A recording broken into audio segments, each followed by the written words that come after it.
Hello, hi guys! Magandang hapon sa inyong lahat.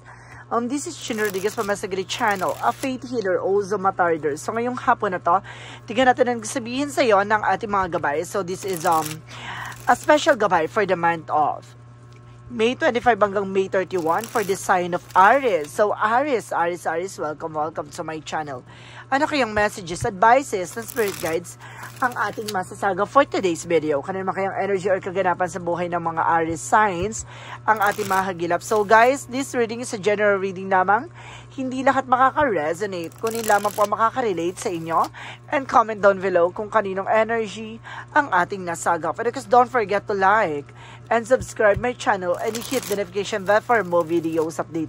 And of course, maraming salamat po sa mga walang sawang pagsuporta sa aking channel, lalo-lalo na ang hindi nag-i-skip ng ads. Naway pagpalain kayo ng Diyos at may kapal, siksik, liglig, nag-uumapaw na biyayang manambalik sa inyo.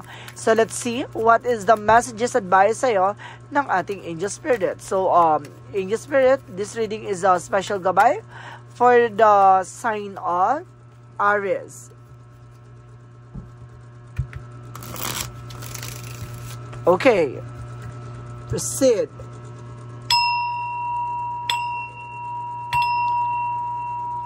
So, Angel Spirit, please give me information po. Ano kayong gusto sabihin sa iyo ng ating mga baraha? So, there's the Empress card, a revert, no? Magkakaroon ka ng bagong eksena dito, or bagong simula, no? At the same time, parang pinapakita ng Empress card is something of fertility, no? Being a human, being a woman. Now, there's something empowerment. Kumbaga, pinapalakas ka dito or something na maaaring magbuntis ka, maaaring magkaroon ka ng bagong negosyo or bagong trabaho. Okay, there's a new beginning. Additional messages. And because there's a black nomen. Okay, there's a negativity or something toxicities around you, or something a black magic involved, or something a negative aura or negative energy here, no? So let's see what is additional messages. And of course, guys, there's an Eight of Swords. What? Napapalibutan ka ng toxicities, no? There's a negativity around you, guys. Now, there's something blockages. Okay. So, let's see what is additional messages. Mag-ingat ka, there's something toxic behind your back.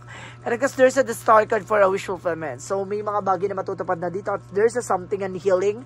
And of course, some miracles. Now, may mga himala dito, guys. There's a blessing this, guys. Thank you, Angel Spirit. May mga blessing this, guys, daw na magaganap. So, there's a temperance for a perfect timing. Or something patient. So, kailangan mo habaan ng pasensya mo dito. And the temperance is a perfect timing and divine timing. No? Kailangan mo lang magtiwala. At kailangan mo lang kumalma. Additional messages. And because there's a Knight of Swords with the success driven. No? Kumaga magtatagumpay ka naman. May mga bagay lang talaga na kailangan mo mag-take ng action. At bibilis naman ang takbo ng eksena or ganap mo sa buhay. The Empress card represent the Ten of Pentacles. So, there's a long-term success and long-term investment. So, there's around financial security, guys. Kumbaga, may pangmatagalan dito at magsisimula ng panibagong eksena or ganap sa buhay mo. No, magiging pangmatagalan to. There's a black nomen, represent what? There's the Six of Wands. So, there's a victory. Okay, mapagtatagumpayan mo naman daw lahat ng mga toxic or negativity around you. No, kumbaga, lahat ng mga bagay or nangyari sa buhay mong negatibo, lahat ng mga bagay na pangit sa buhay mo na naganap ay maaari na magwaksi at matapos. So, let's see what is the Eight of Swords. No? What is the Eight of Swords? So, there is the Eight of Pentacles. So, sinasabi dito, there is some focus, no? Kumaga, maraming toxic sa paligid mo, maraming plastic sa paligid mo, maraming maraming tusok sa paligid mo, maraming taong tutuksuhin ka. Mag-focus ka, being dedicated sa ginagawa mo is being powerful, no? Eksena, maaaring kumbaga dahil dyan sa pagpapatuloy mo at hindi ka naman nagpapabuyo at hindi ka nagugulo ng ninuman, maaaring magtagumpay ka. The Star card represent the Eight of Wands. So there's a fast communication and fast movement. So of course there's a travel, guys. There's a messages in the email and phone calls. And there's an 888 represent a money, abundance, no? Big opportunities or money flow. No, dadaloy na ang pera. So, let's see what is the temperance. So, there's an 8 of cups. So, something letting go. Wow, 8888, guys. So, this is the powerful number messages for you. No? It's abundance coming in for you, the coming in your way, guys. Talagang in the perfect timing. So, you need to letting go, no? You need to moving forward. Kumbaga, you need to step aside yung mga negative thoughts, no? And because there's a Knight of Swords, and of course, there's a Hierophant, represent our lesson learned and indications.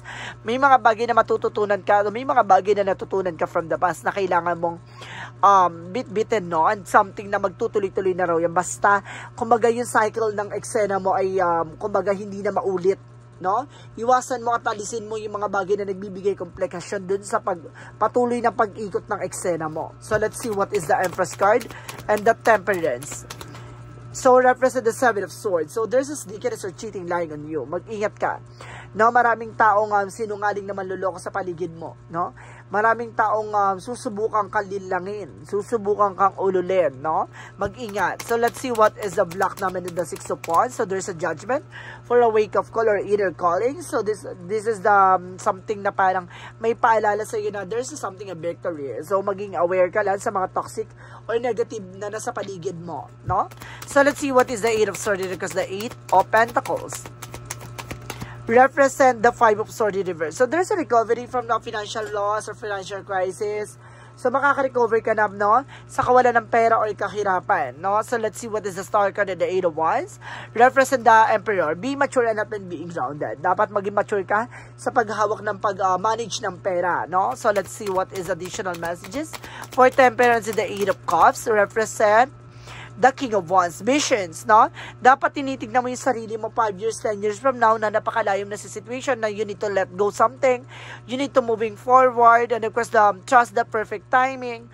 You need to do something na kumbaga, alam mong pangahawakan mo in the near future, no? There's something possibilities, no? So, let's see what is Knight of Swords because the Hierophant represent what? The Four of Wands for a celebration, homecoming. No, may magaganap ditong celebration, wedding, homecoming, family gathering, no? And of course, something events, no? Something na matuto ka na. There's something na, and of course, there's a religious belief na maaring kumbaga may ikakasal talaga. Additional messages for the outcome. For the outcome, guys, so there's the justice, balance, karma. Talagang maaaring may makuha dito na maaaring mag-serve sa'yo. At there is something sort na pangahawakan mo na inner clarity and of course, a mental agility. And there's something Hermit card with soul searching and soul enlightenment, no? Kumbaga, there's a spiritual power, guys, no? This is the spiritual power na sinasabi na karma is karma, no? Walang makakatumbas na or walang makakatakas sa karma at walang makakatumbas sa karma. Ganon. Kumbaga, lahat ng mga bagay-bagay ay may kaakibat na consequences. So, let's see what is additional messages for career. So, there's an Eight of Swords. So, there's a mental clarity and because breakthrough. Magtatagumpay ka dito about sa career mo. And the Nine of Cups is a wish fulfillment. Tutupad mo naman yung mga pangarap mo. It's either kung gusto mo mag-ibabansa, makakapag-ibabansa ka. Kung gusto mo magnegosyo o magtayo ng negosyo at yayabong yan. Lalakas naman yan. Additional messages about sa love life. So, there's a Chariot, no? So, something movement. No? There's something moving on. Or something, transformation. Or something, na may pupunta dito or may pupuntahan dyan or something like that. Parang, magkakaroon ng travel, guys, no? Kumbaga, maaaring pumunta yung the person mo, some of nowhere, pumunta sa'yo, or pumunta ka sa person mo, gano'n. There's something traveling. Additional messages. And there's a movement, guys, may galawan dito about sa inyong dalawa na person. And there's a King of Cups. So, there's a devoted supportive person na maaaring punta ka na ng taong to. Makikilala mo na siya. And of course, there's a Seven of Wands. You are being protected. Protektado naman kayong dalawa na person mo. Additional messages. Now, about naman sa health. About sa health, there's a the Wheel of Fortune and the King of Pentacles. So, there's a practical. Maging practical ka sa mga kinakaya mo at iikot na yung kapalaran. Maaaring pumabor sa yung sitwasyon na magiging maganda ang iyong kalusugan. The bless is yours, no? The bless is yours. There's a destiny is yours. Talagang isa sa katuparan yung mga bagay na ibibigay sa'yo ng poong may kapal. My God! Karma is real. So, let's see what is additional messages for magical fairy messages. For magical fairy messages, Angel Spirit, represent and express your individuality. No, ipakita mo sa sarili mo yung truest potential mo. No, kung sino ka talaga, kung anong kakayanan mo, kung ano yung katangian mo, ipakita mo, no?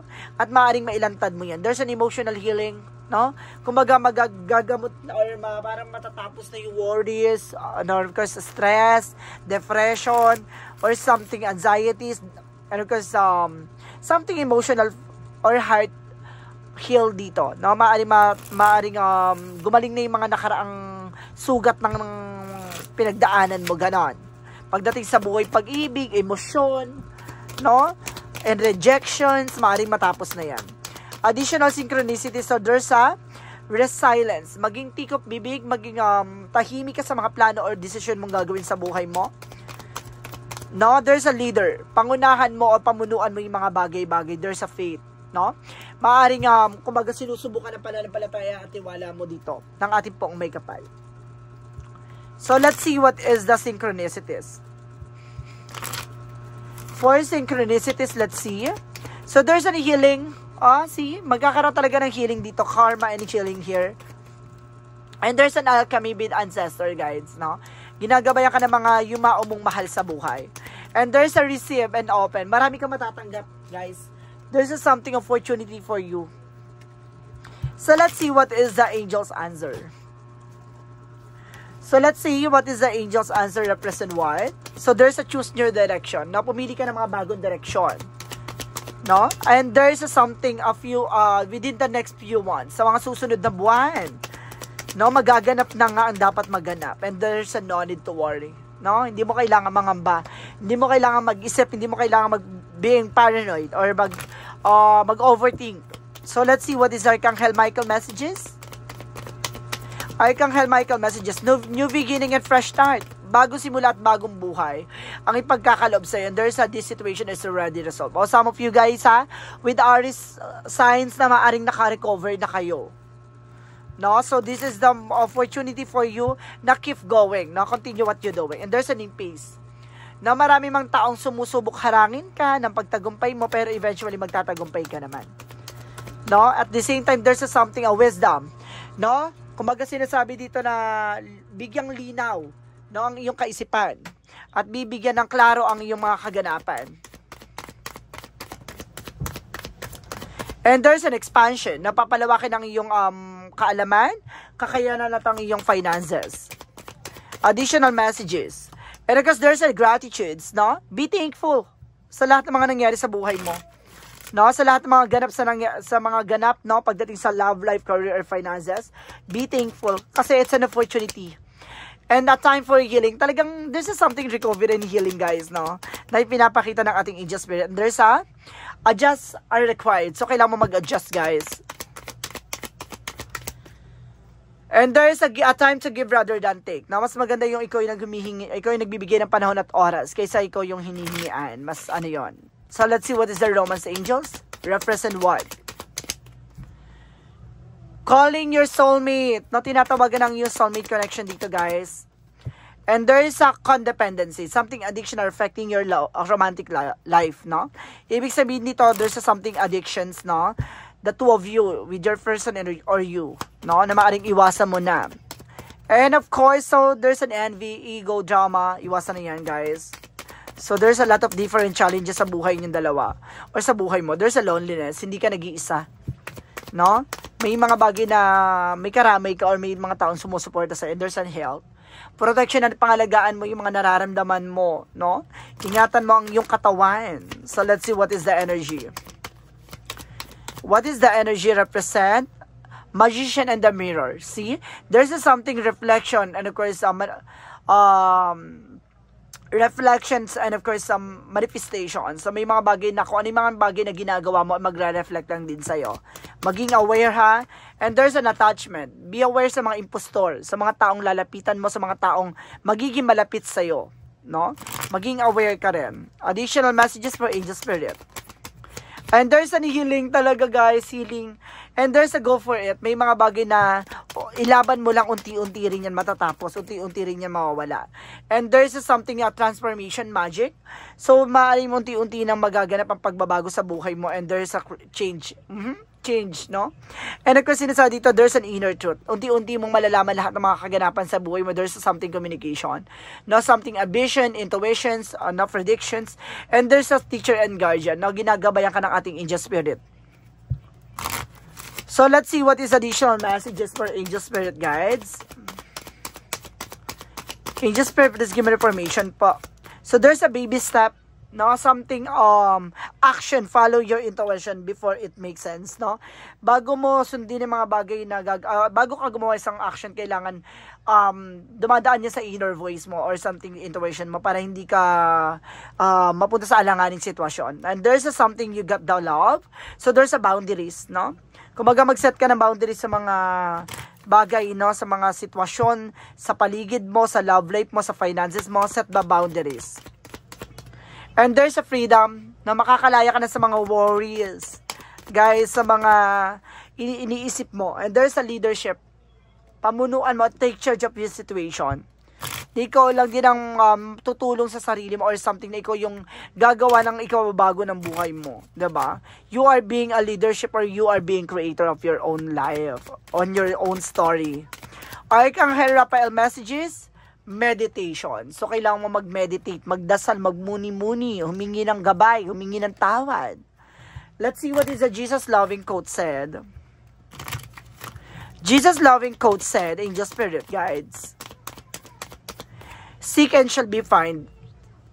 Seek and you shall find. So, ibig sabihin, kung hindi mo hahanapin, hindi mo makikita. No? Kumbaga, ipapakita sa iyo ng ating Panginoon, pero kailangan mo munang hanapin yung sarili mo. No? Bago mo makita ang kahalagahan ng mga bagay-bagay. Ganon. Kumbaga, matutuklasan mo, makikita mo ng mga dalawang mata mo yung mga bagay na gusto palang ipaunawa sa iyo ng ating Angel Spirit or ng ating Panginoon. Diba? Saka mo marirealize na, kaya pala ganito, kaya pala ganyan. Yun yung kumbaga, doon mo magsisink in lahat ng mga nangyari sa buhay mo. It's an opportunity. And of course, it's makes sense, no? So, let's see what is an angel's number.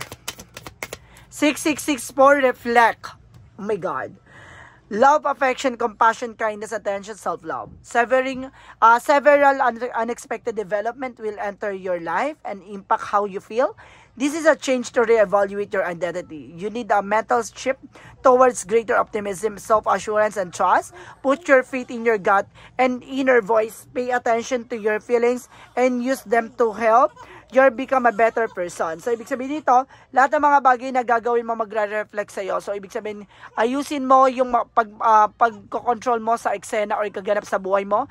Dahil may mga bagay dyan na kailangan mo matutunan, may mga bagay na dapat mo malaman. So, lahat ng mga bagay na gagawin mo ay magre-reflect sa buhay mo. So, ibig sabihin, maging aware at kumbaga pagmasdan na tignan ang mga bagay-bagay na magbibigay sa ng development, expansion, at transformation, and transition. So, let's see what is the messages of life. A messages of life represent together in the light. So, pinapakita dito na kasama mo ang kaliwanagan at liwanag, no? Hanggang bukas. I give thanks for all that will enter my life. I understand we are all exactly who and where are supposed to be, and every contributes to each other personal growth. Every reaction someone's draw for me is a gift from their soul to mine. Meant to help me, free me from inner conflict. Today, by focusing on my own development rather than on others, plus I become one with the divine. So see, alam mo sa lahat ng mga pinagdaanan mo, sa lahat ng mga pangit na naranasan mo, ay alam mo na hawak-hawak ng Panginoon ng mga kamay mo, na unti-unti mo matutupad na lahat ng mga bagay na gusto mong mangyari sa buhay mo. Basta magtiwala, maniwala, at manampalataya. So guys, this is a special gabay for the month of May 25 hanggang May 31 for the sign of Aries. So, Aries, maraming salamat for this wonderful reading. So, once again, this reading is a general reading lamang, hindi lahat makaka-resonate. Kunin lamang po makaka-relate sa inyo and comment down below kung kaninong energy ang ating nasagap. Maraming salamat guys and see you in the next video. Bye-bye and babush!